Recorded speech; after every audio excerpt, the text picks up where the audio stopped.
விசுவாசிகளாய் இருக்கிறார்கள், மூப்பர்களாய் இருக்கிறார்கள். தேவனை ஆராதித்து தேவனுக்கு பிரியமான ஒரு வாழ்க்கை செய்து வெளியிடங்களில் போய் சாட்சிகளை சொல்லி பிரசங்கிக்கும்படியாக அவர்கள் பரிசுத்தமாய் வாழ்ந்தது மாத்திரமல்ல, தங்கள் பிள்ளைகளையும் அப்படியே நடத்தி இருக்கிறார்கள் என்பது நமக்கு ரொம்ப சந்தோஷமான காரியம். என்னுடைய தகப்பனார் ஒரு சிலருக்கு பழைய ஆளுங்களுக்கெல்லாம் தெரியும், பாஸ்டர் MS ஜோசப் என்று. அவர் 93 வயது வரைக்கும் வாழ்ந்து கடந்த 2-3 வருஷங்களுக்கு முன்பாய்த்தான் மரித்தார். தமிழ்நாட்டில் அறியப்பட்ட ஒரு ஊழியராய் வாழ்ந்தார். அவருக்கு நாங்கள் 7 பிள்ளைகள், 2 பெண் பிள்ளைகள், 5 ஆண் பிள்ளைகள். நாங்கள் எல்லாரும் ஆண்டவருடைய ஊழியத்தை செய்கிறோம். ஒரு ஆள் அமெரிக்காவில் இருக்கிறாரு, அவர் இப்போ வந்திருக்கிறாரு, என் கூட இருக்கிறாரு. மற்றவர்கள் எல்லாரும் இங்கே இருந்து ஊழியங்களை செய்கிறோம். சகோதரிகளும் பாஸ்டர்மார்களுக்கு தான் விவாகம் செய்து கொடுத்தார்கள். இவ்விதமாக எங்களுடைய பிள்ளைகளும் அதாவது என்ற தகப்பனாருடைய பேர பிள்ளைகளும் கொள்ளு பேர பிள்ளைகளும் கூட ஊழியக்காரர்களாய் இருக்கிறார்கள். இதுதான் தேவன் விரும்புகிற விருப்பம். இங்கே உட்கார்ந்து இருக்கிற விசுவாசிகளாகிய உங்கள் வாழ்க்கையிலேயும் உங்கள் பிள்ளைகள் நல்ல பக்தியுள்ள சந்ததிகளாய் நீங்கள் வளர்த்தெடுத்திருக்கிறீர்கள். மேடையில் அமர்ந்து இருக்கக்கூடிய பாஸ்டர்மார்களுடைய அவர்களுடைய பிள்ளைகளும் பக்தியுள்ளவர்களாய் வாழ்கிறார்கள் என்று சொல்வதிலே நாங்கள் மிகவும் மகிழ்ச்சி அடைகிறோம். தேவன் விரும்புகிற காரியம் அதுதான். அது மாத்திரமல்ல, இப்பொழுது நாம் வாசித்த எபேசியர் 5ஆம் அதிகாரம் 32வது வசனத்திலே பார்க்கிறோம், இந்த ரகசியம் பெரியது, நான் கிறிஸ்துவை குறித்தும் சபையை குறித்தும் சொல்லுகிறேன் என்று அங்கே பரிசுத்த ஆவியானவர் எழுதி வைத்திருக்கிறார். எந்த ரகசியம்?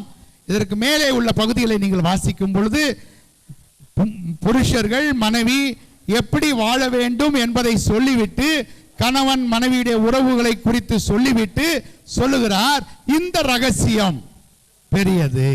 அப்படி என்றால் மணவாளன் மணவாட்டியாக இங்கே மேடையிலே அமர்ந்திருக்கிறார்கள். இவர்கள் இன்றைக்கு ஒரு ரகசியத்தை உங்களுக்கு சொல்லிக் கொண்டிருக்கிறார்கள், ஒரு சத்தியத்தை உங்களுக்கு அறிவித்துக் கொண்டிருக்கிறார்கள். என்ன சத்தியம் அது? சீக்கிரத்திலே மணவாளனாகிய இயேசு கிறிஸ்து மத்திய ஆகாயத்திலே வரப்போகிறார். மணவாட்டியை கரை திரை முதலானவைகள் இல்லாத பரிசுத்த சந்ததி பரிசுத்த ஜனமாக வாழக்கூடிய மணவாட்டியை சேர்த்து கொள்ளும்படியாக ஆண்டவர் சீக்கிரம் வரப்போகிறார். ஹல்லேலூயா! எத்தனை பேருக்கு நான் சொன்னது புரிந்தது என்று எனக்கு தெரியாது. ஆனால் அது வேதம் சொல்லும் சத்தியம், அது நிறைவேறப் போகிறது.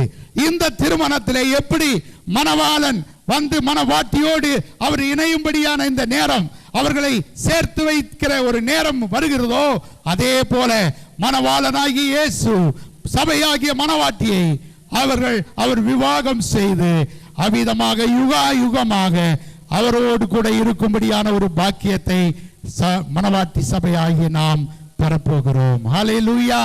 ஆகவே இந்த திருமணம் என்பது கருத்துள்ளது, அர்த்தமுள்ளது, தேவன் தாமே உண்டாக்கினது.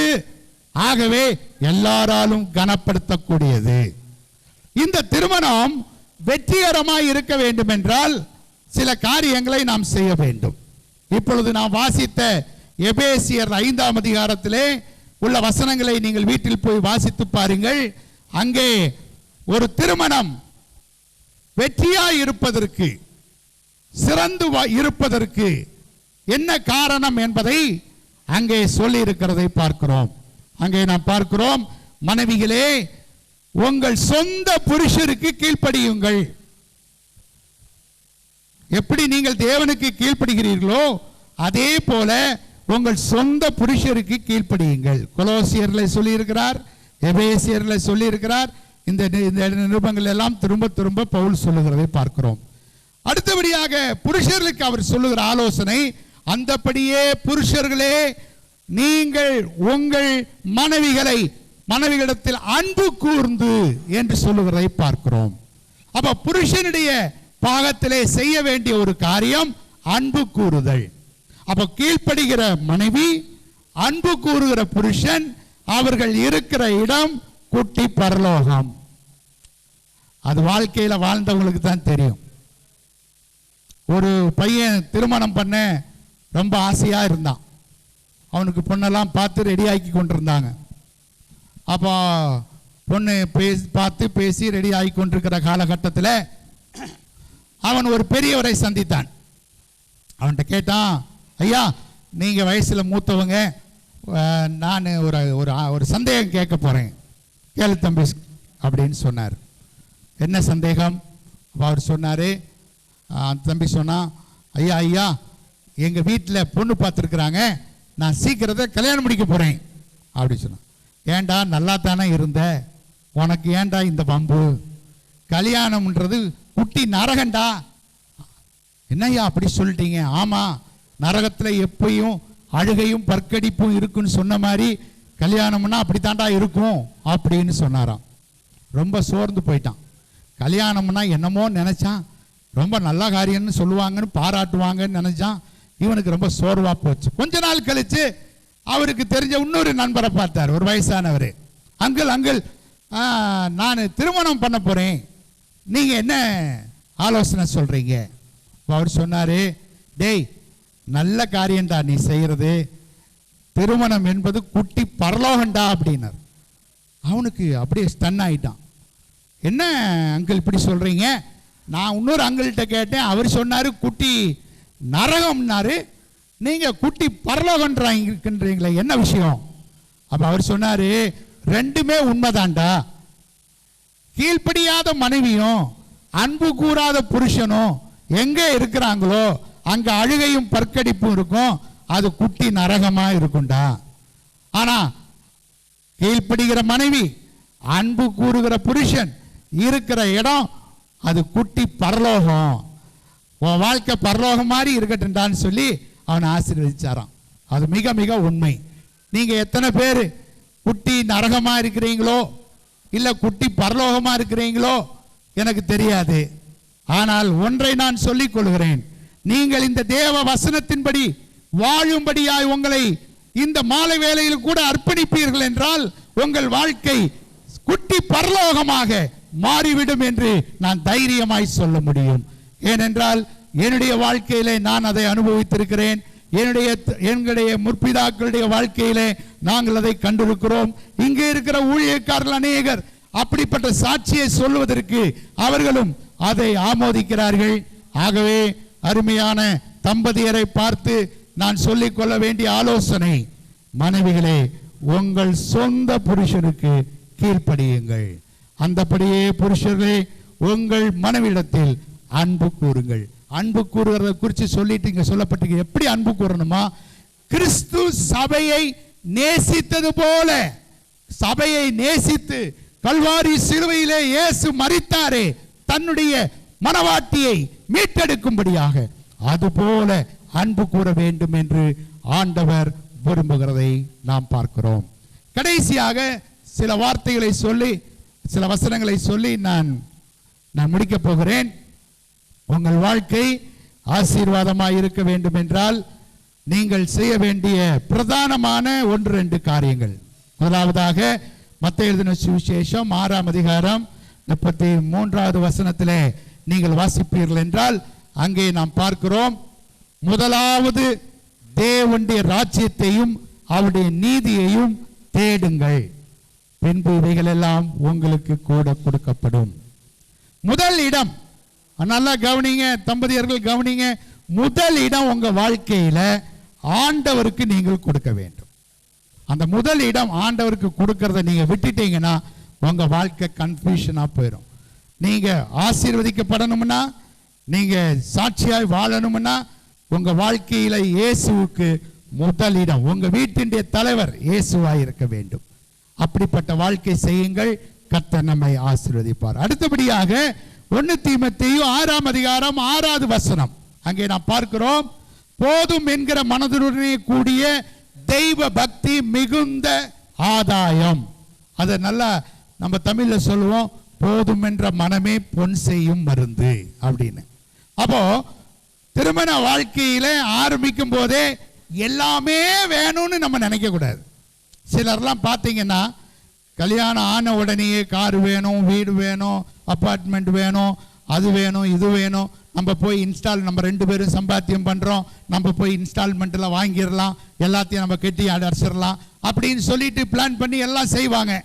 பிறகு கொஞ்ச நாள் கழிச்சு ஒரு ஆளுக்கு வேலை இல்லாமல் போயிடும், இல்லைன்னா ஒரு ஆளுக்கு வேலை வேறு மாதிரி ப்ராப்ளம் ஆயிரும், பிறகு கஷ்டமாயிரும், கடனாகும், துன்பங்கள், கஷ்டங்கள். அப்புறம் உங்கள் அப்பா வீட்டிலேருந்து வாங்கிட்டு வா, உங்கள் அப்பா வீட்டிலேருந்து வாங்கிட்டு வா. இது ஒரே குழப்பம். அதனால படிப்படியாக உயரணும். இப்போ ஆண்டவர் எங்களுக்கு தந்திருக்கிற இது போதும். இனி ஆண்டவர் ஆசீர்வதிப்பார், படிப்படியாக எங்களை உயர்த்துவார் என்று விசுவாசிக்க வேண்டும். நான் இதுக்கு முன்பாக நான் சபையில் இருந்த ஒரு இடத்துல 15 வருஷமா திருமணம் ஆன ஒரு குடும்பத்தில் நான் ஜெபிக்க போனேன். அவங்க சொன்னாங்க, ஐயா ஒரு விஷயத்துக்காக நீங்கள் ஜெபிக்கணும். என்ன விஷயமா? எங்களுக்கு கடன் இருக்கு நிறையா. என்ன கடன்? எப்போ வந்துச்சு உங்களுக்கு? அது கல்யாண கடன். கல்யாண கடன் 15 வருஷம் ஆனாலும் தீரலையா? அப்போ எவ்வளோ கடன் வாங்கியிருப்பாங்க பாருங்க. இந்த மாதிரி கடனில் ஊழியம் ஆரம்பித்தாலும் குடும்பம் ஆரம்பித்தாலும் அது கஷ்டத்தில் தான் முடியும். அதனால முதல்ல போதும் என்கிற மனது உங்களுக்கு வேண்டும். அடுத்தபடியாக யோவான் எழுதின சுவிசேஷம் 2ஆம் அதிகாரத்தில் அந்த முதல் வசனத்திலிருந்து நீங்கள் வாசிப்பீங்கன்னா அங்கே கானா ஊர் கல்யாணத்தை குறித்து பார்க்கிறோம்.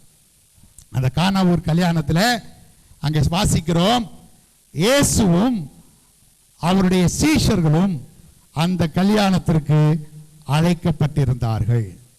இயேசு அந்த கல்யாணத்துக்கு வந்ததினாலே கல்யாண அந்த வைபவத்திலே இருந்த குறைவுகள் எல்லாம் நிறைவாயிற்று.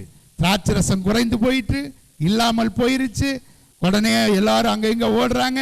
இயேசு இடத்துல போய் கேட்டாங்க, இயேசு செய்ய வேண்டியதெல்லாம் செஞ்சாரு, திராட்சரசம் கிடைச்சிருச்சு. இப்போ ரிப்போர்ட் வருது, முந்தின ரசத்தை பார்க்கிலும் பிந்தின ரசம் அதிக மதுரமாய் இருக்கிறது. ஹல்லேலூயா! உங்கள் வாழ்க்கையிலே இந்த இதுவரைக்கும் இருந்த ரசத்தை பார்க்கிலும் மதுரத்தை பார்க்கிலும் அதிகமான மதுரம் உங்கள் வாழ்க்கையில் வேண்டும் என்றால் இயேசுவை உங்கள் வீட்டிலே அழைத்து கொண்டு செல்லுங்கள். உங்கள் கல்யாண வீட்டிலே உங்கள் கல்யாண வாழ்க்கையை தொடங்கும் பொழுது இயேசுவையும் அழைத்து கொண்டு செல்லுங்கள். நீங்கள் சந்தோஷமாய் நிறைவாயிருப்பீர்கள். கடைசியாக அங்கே நாம் பார்க்கிறோம், பிரசங்கியின் புஸ்தகம் 4ஆம் அதிகாரம் 12வது வசனத்திலே முப்பரி நூல் சீக்கிரமாய் அருந்து போகாது என்று சொல்லப்பட்டிருக்கிறது. 3 பிரி, முப்பரினா 3 பிரி. முன்னாலெல்லாம் கிணறுக்கு தண்ணி இறைக்கும் போது இது எத்தனை பிரின்னு கேட்பாங்க, அதை வச்சுதான் விலை பேசுவாங்க. அது போல முப்பரி நூல். வினோத்குமார் 1 பிரி, கெட்சியால் 2வது பிரி, 3வது பிரி ஆண்டவராகிய இயேசு கிறிஸ்து. இந்த 3 பேரும் இணைந்து குடும்பத்தை அவர்கள் நடத்துவார்கள் என்றால் இந்த முப்பரி நூல் சீக்கிரத்தில் அருந்து போகவே போகாது என்று நான் தைரியமாக உங்களுக்கு சொல்லிக்கொள்ள ஆசைப்படுகிறேன். ஆகவே இந்த வார்த்தைகளினாலே நீங்கள் ஆசீர்வதிக்கப்படுவீர்களாக. கேட்கிற உங்கள் வாழ்க்கையிலேயும் உங்கள் குடும்பத்திலே இதுவரைக்கும் நீங்கள் அந்த சந்தோஷத்தை நிறைவையும் அனுபவிக்கவில்லை என்றால் இயேசுவை உங்களோடு கூட எடுத்து செல்லுங்கள். உங்கள் வீட்டிலே முக்கிய இடத்தை அவருக்கு கொடுங்கள், முதல் இடத்தை அவருக்கு கொடுங்கள். அவர் சொன்னபடி வாழுங்கள். கர்த்தர் உங்களை ஆசீர்வதிப்பார்.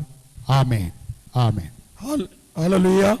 இப்பொழுது தமிழ்நாடு அரசாங்க சட்டப்படி லைசன்ஸ் பெற்ற எங்கள் தமிழ்நாடு ஐபிசி சபைகளுடைய வைஸ் பிரசிடண்ட் அவர்கள் வேத பிரமாணத்தின்படி திருமணத்தை நடத்தி வைப்பார்கள். ஒரு பாடலை பாடும்படி அன்போடு கேட்டுக்கொள்கிறேன்.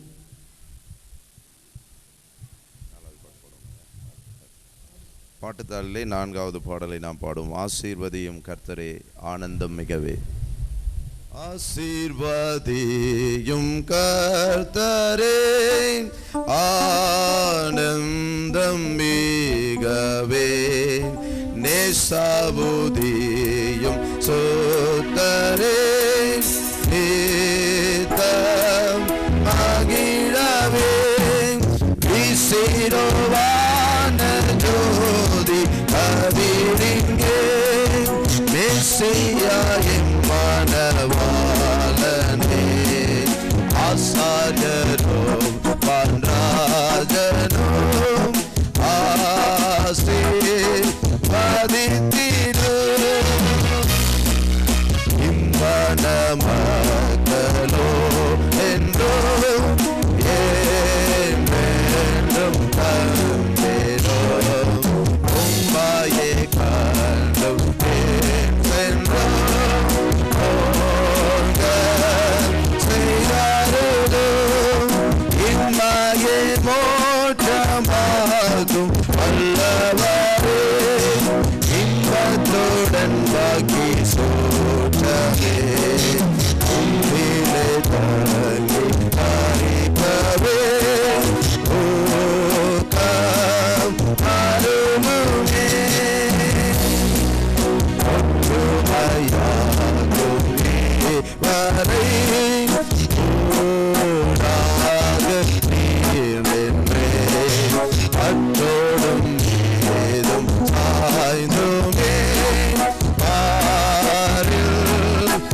ரசிக்கவே